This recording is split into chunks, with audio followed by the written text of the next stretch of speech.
tributação das entidades religiosas, né? Afinal de contas, você se pesquisou especificamente sobre o aspecto, claro, da liberdade, né? Mas você entende que o tributo pode ser uma forma pelo qual o Estado pode interferir, e foi interferir, digamos assim, na liberdade religiosa das pessoas, né? E foi por esse motivo que o legislador constituinte previu essa imunidade, essa limitação constitucional ao poder tributário? Exatamente, Rogério. O que acontece? A nossa Constituição, no capítulo das limitações ao poder tributar, especificamente no 156, a linha B. Estou com a colinha aqui. O que ela faz? Ela estabelece uma imunidade tributária em relação aos templos de qualquer culto.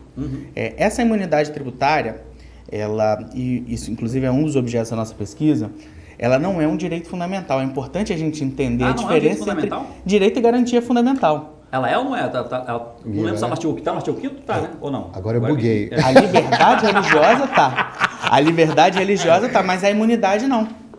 A imunidade, ela não é o direito fundamental propriamente dito. Ela é um instrumento de garantia do direito fundamental. Ela é uma garantia fundamental. Ela tem uma natureza jurídica diferente. Isso é importante quando a gente começa a entender assim, por que foi criado? Por que foi criado na nossa Constituição, no nosso ordenamento, essa imunidade tributária? Ela foi criada para proteger um direito fundamental que é a liberdade religiosa. Então, assim, a forma como você protege, você consegue mudar e refletir em cima da forma como protege. O direito em si não, porque aí a gente até ia colidir com o princípio de vedação ao retrocesso. Tipo, assim, perdão, só para te interromper. A liberdade religiosa seria o fim. Isso. E um meio de atingir, de proteger esse fim, que é a liberdade, seria a imunidade não tributar. Não Exatamente. Tributaremos o templo para não afetar a liberdade religiosa. Exato. Mas pode ter outras formas de proteger a liberdade religiosa Exatamente. que não pela tributação, por exemplo. E pode ter outras gradações, inclusive, dessa proteção, dessa imunidade.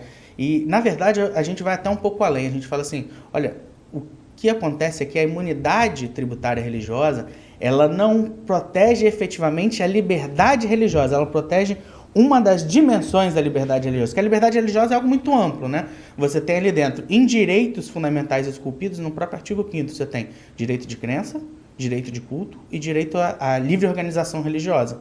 E a imunidade, ela protege o direito de culto, porque quando você faz com que o culto aconteça, você está falando em algo que existe, algo tangível, né? O culto precisa ter um espaço, as pessoas vão se dirigir lá e esse espaço vai estar sujeito a diversas grandezas da vida que vão envolver invariavelmente uma tributação.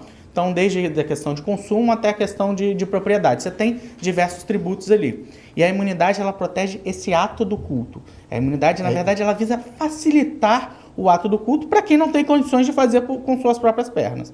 A imunidade, ela vai nesse ponto. Ela não protege o direito à crença. O direito à crença é algo intangível. Está na cabeça da pessoa. E nem protege a liberdade de livre organização, porque isso tem até a ver mais com o Código Civil, com a forma, digamos assim, entre aspas, societária que essa entidade religiosa vai se organizar. Então, assim, a imunidade, ela tem esse recorte. Ela vai dentro da liberdade de culto. Ela visa proteger a liberdade de culto, que é uma das facetas. Liberdade de reunião, né? Inclusive o Constituinte, estou vendo aqui novamente, né?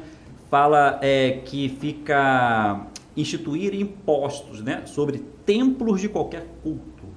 De qualquer culto. Quer dizer, está generalizando. Se o Estado fosse laico, não fosse laico, né? Ao contrário, professasse uma religião específica, poderia falar sobre templos da religião tal, né? Como eu imagino que deve acontecer nos países que não são laicos, né? Eu já estive no Marrocos e lá realmente você tem a religião do Estado, que é a religião muçulmana, né? Sim. E muitas vezes as outras religiões são até perseguidas. No Brasil, a gente tem essa garantia, né? Que o indivíduo é livre para qualquer tipo de religião, de matriz africana, de matriz asiática, enfim. Agora, conta pra gente, por acaso você encontrou, né, na sua pesquisa alguma, ao seu ver, né, distorção? Porque, por exemplo, quando fala templo, eu imagino da seguinte forma: eu não posso instituir o IPTU, né? Afinal de contas, se eu cobrar o IPTU às vezes até agressivo, eu de uma forma mascarada eu impeço, né, uma religião se desenvolver. Impede mesmo. Impede, né? Impede mesmo. Isso pode acontecer, né? Eventualmente, né? a gente sabe que existe intolerância religiosa aí. Tem muitos que querem impor, né, digamos assim, a sua verdade, e a forma de impor é evitar que o outro se manifeste, né? Sim.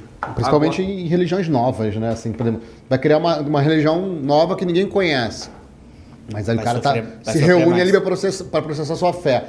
Imagina, a gente se reúne aqui para processar uma fé e aí começa uma tributação de IPTU, já você nem começa, né? Porque você... E eu acho que muitos municípios estavam tendo esse problema, né? Quer dizer, muitas... Estavam. 5.000 municípios, né? Estavam sim. Sim, a gente tem uma ONG, que é a ONG Terreiro Legal, que é destinada à regularização de entidades religiosas de Umbanda e Candomblé, de matriz africana.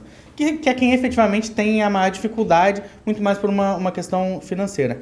E lá na ONG a gente vê muito isso, assim, é muito diferente você chegar, que a gente já deu auxílio pontual, uma igreja para regularizar e você chegar um terreiro.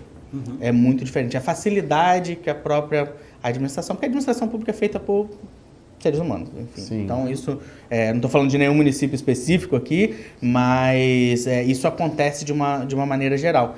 E é um problema muito grande, né? Porque você deixa de considerar... É até um misunderstanding da administração tributária municipal. Por quê? Porque eles consideram a imunidade como uma isenção. Então, eles acham que é uma faculdade do município conceder aquilo ou não. E, às vezes, você tem a entidade religiosa... tem o CNPJ, tem tudo registrado, e o registro não é um tabu, tirando a questão financeira, né? Porque a entidade religiosa aí não vai gastar menos de R$ 1.000, R$ 1.500 para se registrar, e tem pequenos núcleos religiosos que às vezes não têm esse dinheiro. Uhum. E aí, para você gozar do benefício da imunidade mínimo, a interpretação mínima do 150, né? Que é o IPTU. A interpretação mínima de 150 é a imunidade de impostos sobre o templo de qualquer culto.